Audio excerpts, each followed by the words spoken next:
우리 성도님들은 선입견 때문에 낭패를 본 적은 없으십니까? 선입견은 대부분 우리에게 부정적인 영향을 줍니다. 사실 여부를 잘 알지 못하는 누군가의 말에 의해 선입견이 형성되는데요. 요즘 사람들은 참 똑똑해서 팩트 체크라는 것을 통해서 사실을 확인하는 것을 봅니다. 여러분들은 오랫동안 기다리던 왕이 오신다면 어떤 모습으로 올 것 같습니까? 우리들 마음속에는 나름대로 왕에 대한 선입견이 있습니다. 뭔가 기품이 있고 또 영화롭고 위험 있는 분이 화려한 의상과 백마를 타고 올 것 같지 않습니까? 이런 영화롭고 화려한 왕들은 마땅히 의리의리한 궁전에 살아야 어울릴 것입니다. 18세기 프랑스와 스페인의 화려한 왕들과 왕궁을 잠깐 보여드리겠습니다. 한번 보시겠어요? 네. 저 맨 앞에 있는 왕이 루이 14세고요. 그 다음이 그 손자인 루이 15세 그리고 베르사유 궁전과 베르사유 궁전 내부입니다. 정말 화려하고 기품 있어 보이는 그런 모습이고, 다음 스페인의 왕가를 보여드리겠습니다. 저쪽에는 페르난드 7세라는 사람이고, 요 옆에 아주 가장 멋있게 생긴 분이 카를로스 4세라고 해요. 그리고 스페인의 궁정인 마드리드 궁전. 이렇게 정말 우리가 예상했던 그런 왕들은 이런 왕들이고요. 한 장만 더 보여드릴까요? 네, 이건 다 백마 탄 진짜 왕입니다. 그래서 왕들은 이렇게 백마를 타고 다녔구나, 이런 걸 우리가 알 수 있는데요. 이 세상의 왕도 이런 정도의 영화를 나타냈는데, 하나님께서 보내시는 만왕의 왕이라면 어떤 모습으로 오셔야 될까요? 이제 그만 내리셔도 되겠습니다. 하나님의 기름 부음을 받은 자 메시아라면 어떤 모습으로 세상에 오실까요? 오늘은 성찬 예식을 앞두고 고난받는 메시아라는 제목으로 하나님의 말씀을 듣겠습니다. 오늘 본문인 이사야 53장은 BC 750년 전에 메시아의 오심과 그분의 사역과 의미에 대해서 이사야 선지자를 통해서 미리 보여주신 아주 놀라운 그런 말씀입니다. 우리가 잘 알고 좋아하는 말씀인데요. 1절을 먼저 함께 읽어보겠습니다. 우리가 전하는 것을 누가 믿었느냐? 여호와의 팔이 누구에게 나타났느냐?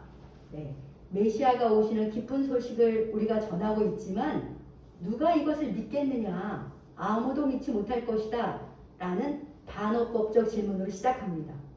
메시아의 오심은 여호와의 팔이 나타나는 건데요. 그러니까 여호와의 구원의 권능이 임하는 놀라운 일입니다. 그런데 여호와의 팔, 여호와의 구원의 권능이 너무 충격적이어서 아무도 알아보지 못할 것이다, 이런 말씀을 시작하고 있습니다. 왜냐하면 사람들의 예측과는 너무나 거리가 멀기 때문입니다. 여호와의 구원의 팔이라면 강한 자를 연상하게 합니다. 당연히 메시아를 고대하던 유대인들은 세상의 어떤 왕보다도 강하고 영화로운 왕이 오실 것이다, 이렇게 기대하고 있었습니다. 그 강하고 영광스러운 왕이 와서 외세의 압제에 시달리던 자기 민족을 드라마틱하게 구원해 줄 것을 고대하고 있었습니다. 그런데 어떤 분이 오셨다고 말씀하십니까? 2절을 같이 읽어보겠습니다. 그는 주 앞에서 자라나기를 연한 순 같고 마른 땅에서 나온 뿌리 같아서 고운 모양도 없고 풍채도 없은즉 우리의 보기에 흠모할 만한 아름다운 것이 없도다. 네, 이런 왕을 고대하고 있었는데요. 그는 연한 순 같은 모습으로 오셨다는 거예요. 여기서 연한 순은 원어에 보면 잘려진 나무에서 나는 순이라고 해요. 잘려진 나무에서 나는 순이니까 얼마나 볼품이 없고 약하겠습니까? 또 마른 땅에서 나온 뿌리 같다, 이렇게 말씀하잖아요. 메마른 땅에서 나온 뿌리가 정말 약해 보이지 않겠습니까? 이렇게 볼품 없고 약해 보이는 모습으로 메시아가 오신 거예요.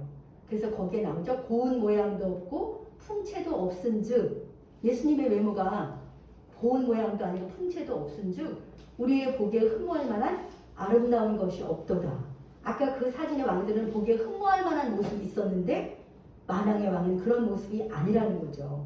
그래서 만왕의 왕이신 주 예수님께서 이 세상에 임하실 때 이런 모습으로 임할 것이다 라고 말씀해 주신 것입니다.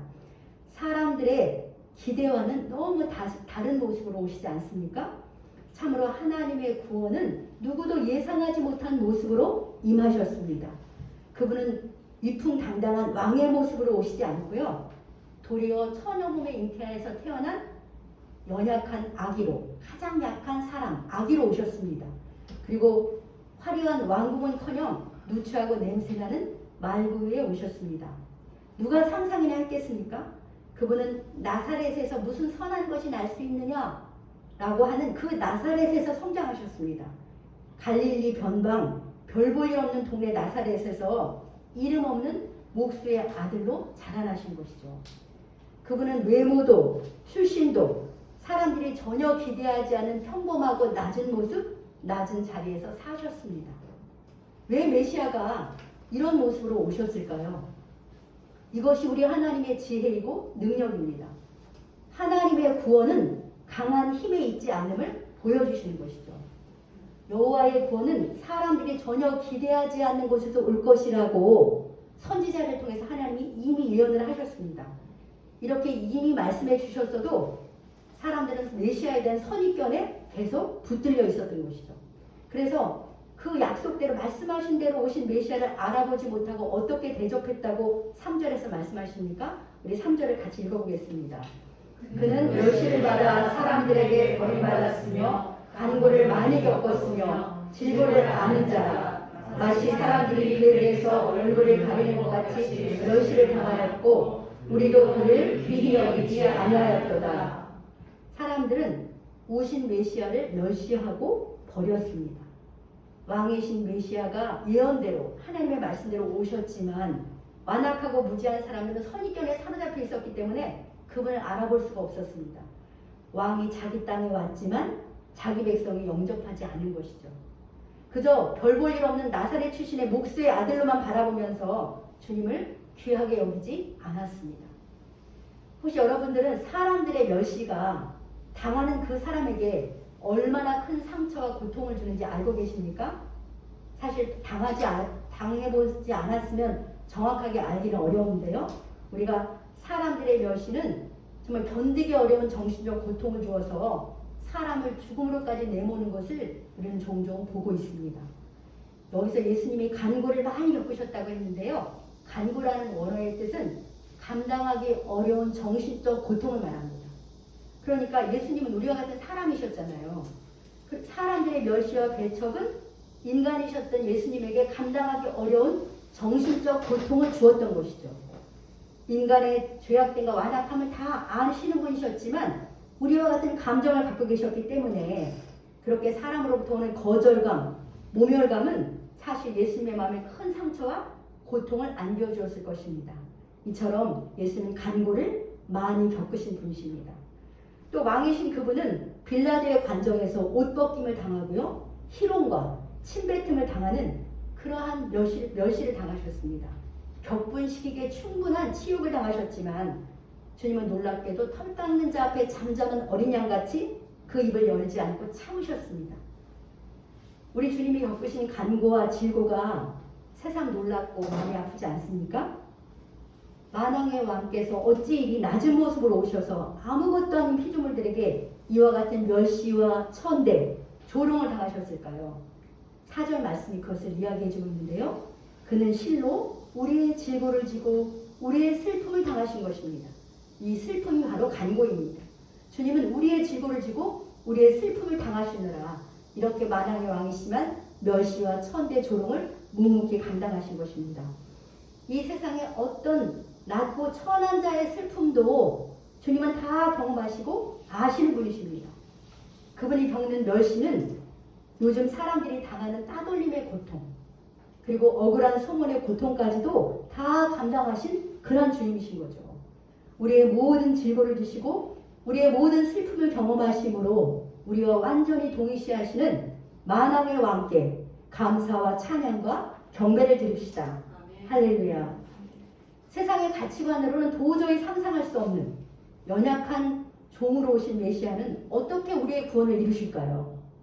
강한 군대를 동원해서 악의 세력을 몰아내는 힘으로 이 땅에 의가 임하게 하겠습니까? 아니면 악을 심판하는 의의 심판자로서 세상을 정화시키셨습니까? 그렇지 않습니다. 우리 본문은 5절, 6절을 뜻을 생각하면서 함께 읽어보겠습니다. 그가 찔림은 우리의 허물 때문이요 그가 상함은 우리의 죄악 때문이라. 그가 징계를 받음으로 우리는 평화를 누리고 그가 채찍에 맞음으로 우리는 나음을 받았도다. 우리는 다 양 같아서 그릇 행하여 각기 제 길로 갔거늘 여호와께서는 우리 모두의 죄악을 그에게 담당시키셨도다. 네, 놀랍게도 왕이신 예수님을 오셔서 머리에는 가시 찔리시고 옆구리는 창에 찔리시고 손과 발은 큰 못에 찔리신 채 십자가에 달리시는 무섭고 참혹한 저주를 당하셨습니다. 여기 그가 찔림은이라고 말씀하셨잖아요. 그리고 채찍에 맞으셔서 온몸 채찍에 맞으셔서 살이 찢기신 가운데 그렇게 찔리고 상한 채로 십자가에 달리셔서 거룩한 피를 남김없이 예수님이 쏟아내셨습니다. 그분은 하나님께 징벌을 받으셨습니다. 분명 하나님께 징계를 받은 것입니다. 나무에 달린 자마다 저주 아래 있는 자다 라고 갈라디아서에서 그렇게 증언하잖아요. 주님은 유대인들이 보는 앞에서 분명 나무에 달리셔서 저주를 받으신 것입니다. 그들은 예수님께서 하나님께 징벌받아서 나무에 달리는 저주를 받았다고 생각했습니다. 주님은 십자가에 달리셔서 고통 중에 아버지 하나님께 간절히 외치셨어요. 나의 하나님 어찌하여 나를 버리셨나이까. 이렇게 눈물 범벅으로 참혹한 고통 중에 간절히 아들이 외쳐도 하나님 아버지는 죽어가는 외아들을 외면하셨습니다. 사랑하는 성도 여러분, 예수님께서 왜 이토록 무서운 고통과 저주를 받으셔야 했습니까?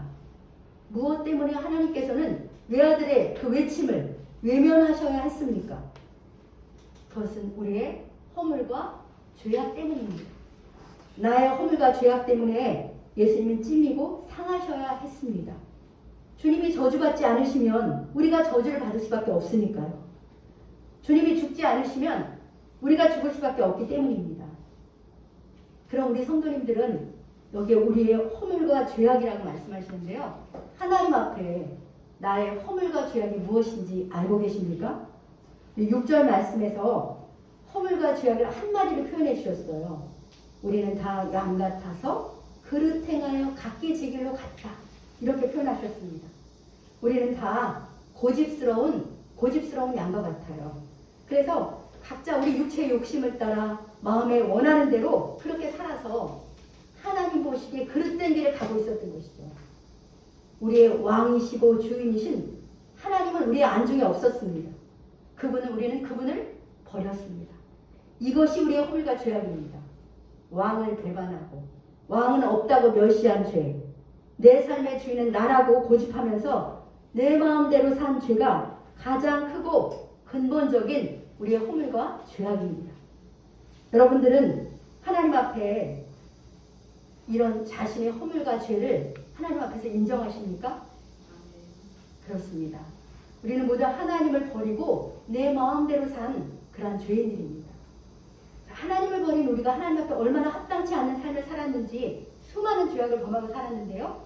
로마서 1장 29절로 32절을 한번 읽어보고 그 말씀에 하나님을 상실한 우리 삶을 한번 비춰보겠습니다. 같이 읽어보겠습니다. 곧 모든 불의, 수악, 탐욕, 악의가 가득한 자여, 시기, 살인, 분쟁, 사기, 악독이 가득한 자여, 수근수근하는 자여, 비방하는 자여, 하나님께서 미워하시는 자여, 능욕하는 자여, 교만한 자여, 자랑하는 자여, 악을 동하는 자여, 부모를 거역하는 자여, 우매한 자여, 배약하는 자여, 무정한 자여, 무자비한 자라. 그들이 이 같은 일을 행하는 자는 사형에 해당한다고 하나님께서 정하심을 알고도 자기들만 행할 뿐 아니라 또한 그런 일을 행하는 자들을 옳다 하느니라. 아멘. 이 많은 죄의 목록을 살펴보십시오. 21가지가 여기에 기록되어 있는데요.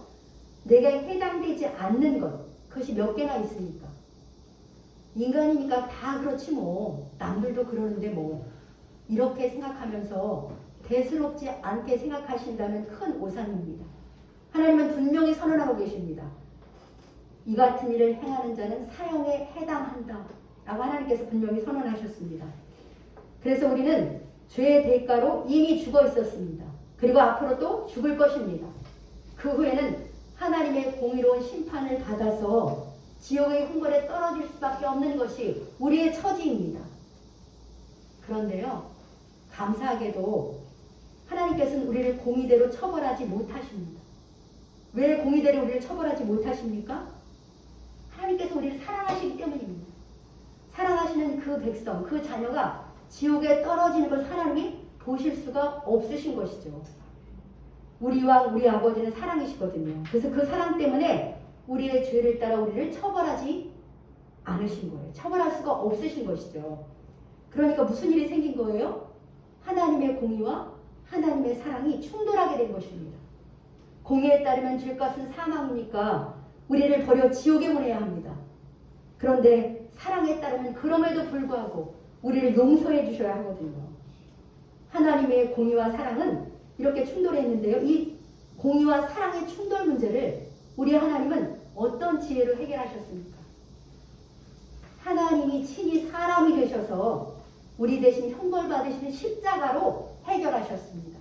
할렐루야. 9절 말씀처럼 예수님께서는 강포를 행하지 않고 그 입에 거짓도 없으신 흠없고 순결하신 분이십니다. 이처럼 죄 없으신 예수님께서 우리 대신 십자가에서 죽으심으로 우리의 죄값을 치러주신 거예요. 그래서 하나님의 공의가 만족된 것이죠. 그것은 또한 하나님이 직접 피조물이 우리 대신 죽으심으로 놀라운 그분의 사랑을 나타내신 것입니다. 우리 주님의 십자가로 우리의 모든 허물과 죄악은 도말되었고 우리는 용서받았습니다. 주 예수님의 십자가에서 하나님의 공의와 사랑이 만나고 실현된 것이죠. 십자가로 우리를 구원하신 지혜와 능력의 하나님께 감사와 찬양을 드립시다. 6절 말씀을 함께 읽겠습니다. 우리는 다 양 같아서 그릇 행하여 각기 제 길로 갔거늘 여호와께서는 우리 모두의 죄악을 그에게 담당시키셨도다. 아멘. 네, 왕이 오셔서 그 백성의 죄를 가장 참혹한 고난과 죽음으로 다 담당하신 것입니다.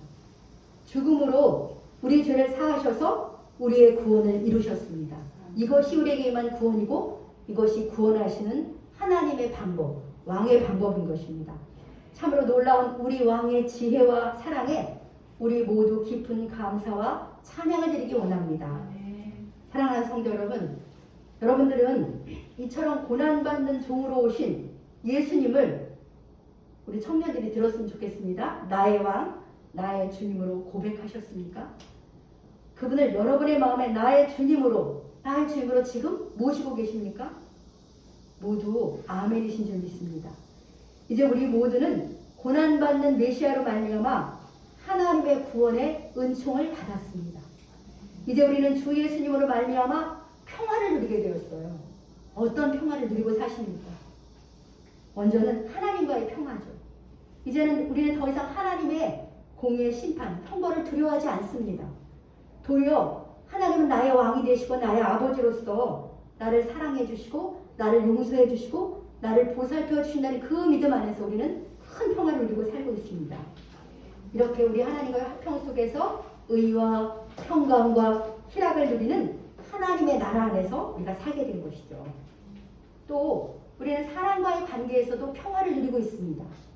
하나님의 사랑과 용서를 받은 우리는 성령의 도우심 안에서 우리처럼 연약한 그러한 사람들을 불쌍히 여기고 사랑하고 용서할 수 있게 되었습니다.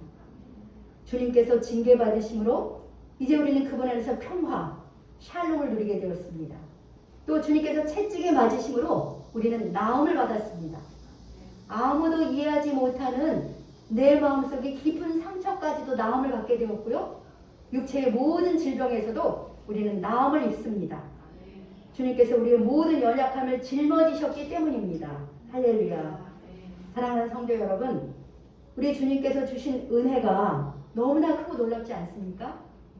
우리를 위해 죽기까지 고난받은 주님을 항상 기억하면서 받은 은혜에 합당하게 살아야 하지 않겠습니까? 무엇보다도 이제는 주님을 진정 나의 왕으로 모시고 섬기며 살아야겠다는 결단이 우리에게 필요합니다. 이제는 평화 없는 세상에 우리가 누리는 평화를 전하는 평화의 도구로 살기를 우리가 소원하기 원합니다. 거저받은 사랑과 용서에 감격하면서 그 사랑과 용서를 전하며 살아갑시다. 그렇지 않는다면 우리는 주님의 고난을 헛되이 받은 자가 되는 것입니다. 주님의 고난을 거짓으로 믿는 자가 되는 것입니다. 우리의 모든 죄를 담당하신 주님의 고난을 기억하면서 모든 순간에 주님을 나의 왕으로 섬기며 살아가는 우리가 되길 소망합니다. 우리 주님이 영광의 왕으로 다시 오신 날까지 주님의 평화와 사랑을 전하는 통로로 살아가길 우리 주님의 이름으로 간절히 축복합니다. 네, 들은 말씀 생각하면서 함께 기도하겠습니다. 이렇게 기도합시다. 사랑하는 주 예수님, 만왕의 왕이신 주님을 찬양합니다. 만왕의 왕이시지만 연약하고 낮은 모습으로 이 땅에 오신 우리 주님을 찬양합니다. 멸시와 조롱받으심으로 우리의 질고와 슬픔을 져주시니 감사합니다. 우리의 허물과 죄악 때문에 찔리고 상하신 주님의 고난을 기억합니다. 주님, 이제 주님을 나의 왕, 나의 주인으로 모시며 살기 원합니다. 세상에 평화를 전하고 사랑과 용서를 전하며 살게 하시옵소서. 주신 말씀 생각하며 주여 한번 부르시고 간절히 기도하시겠습니다. 주여. 하나님 아버지 감사합니다.